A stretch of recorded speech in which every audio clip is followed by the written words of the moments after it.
Hello সবাইকে, আমি অঙ্কিতা। আর hour moment চ্যানেলে তোমাদের সকলকে অনেক অনেক অনেক অনেক ওয়েলকাম। যাই হোক, আজ আমি তোমাদের সাথে একটা খুব এক্সাইটিং ব্লগ ভিডিও শেয়ার করব। জানি না কেমন হবে, যেমনই হোক তোমরা একটু দেখে নিও, ম্যানেজ করে নিও, ঠিক আছে? তো যাই হোক, আজ আমরা যাচ্ছি আমাদের গ্রামের ঐতিহ্যবাহী একটা চড়ক মেলা দেখতে। সেটার ফুল ভিডিও তোমাদের সাথে আমি শেয়ার করছি। আর দেখতে পাচ্ছ, আমরা যাচ্ছি একটা ভাঙা পোল দিয়ে মেলা দেখতে।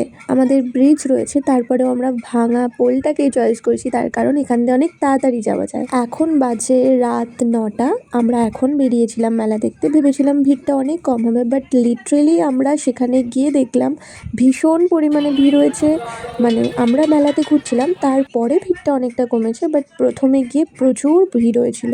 তোমরা দেখে নাও ভিডিওটা, কত ভিড় হয়েছে।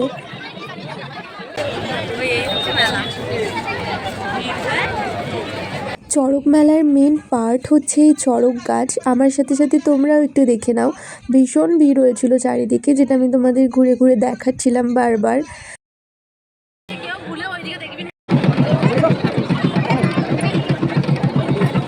তো তারপরে আমরা চলে গিয়েছিলাম একটা পাশে জুতোর দোকান বসেছিল, সেখানে মাত্র মাত্র মাত্র 150 টাকা জুতো পাওয়া যাচ্ছিলো। ভীষণ সুন্দর সুন্দর কমফোর্টেবল জুতো পাওয়া যাচ্ছিলো, ভীষণ নরম জুতোগুলো। সত্যি কথা বলতে আমি পরেও ট্রাই করছিলাম। আর ওয়েট করে না থাকতে পেরে আমরা চলে গিয়েছিলাম মেন মেলার মধ্যে। আর বিশ্বাস করো, যেখানে যেখানে আমরা কানের দোকান দেখতে পেয়েছি, আমরা সেখানে সেখানে দাঁড়িয়ে পড়েছিলাম। I swear like a magnet. সত্যি কথা বলতে প্রচুর দোকান বসেছিল, বাট কানের দোকানে তো যেতেই হবে।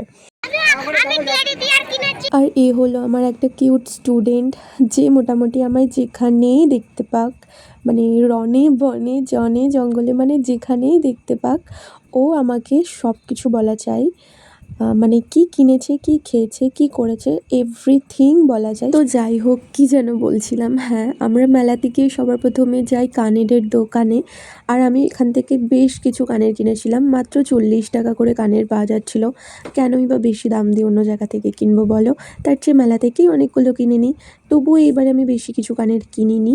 আর আমি শুধু কিনেছিলাম কানের আর ক্লেটা দিয়ে আমি আমার আয়নাটাকে সাজাবো ভেবেছিলাম। এখানে অনেক কিউট কিউট জিনিস বিক্রি হচ্ছিল, যেন মনে হচ্ছিলো সব কিছু আমরা কিনে নিই, কিন্তু কিনলে তো আর হবে না সব কিছু। তখন বাজে প্রায় 11টা, আমাদের প্রচণ্ড খিদে লেগে গিয়েছিল। তো সেই জন্য আমরা একটা ছোট্ট রেস্টুরেন্টে গিয়েছিলাম, বাট সেখানের খাবার এত জঘন্য, আমাদের মুখের এক্সপ্রেশন থেকে তোমরা নিশ্চয়ই বুঝতে পারছো। যাই হোক, আমরা কোনো রকমে একটু মুখে দিয়ে আমরা জিলিপি আর এসব কিছু কিনে বাড়ি ফিরেছিলাম।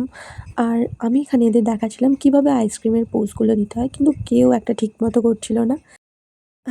যাই হোক, শেষে যে কথাটা না বললেই নয়, don't forget to like, comment, share and subscribe.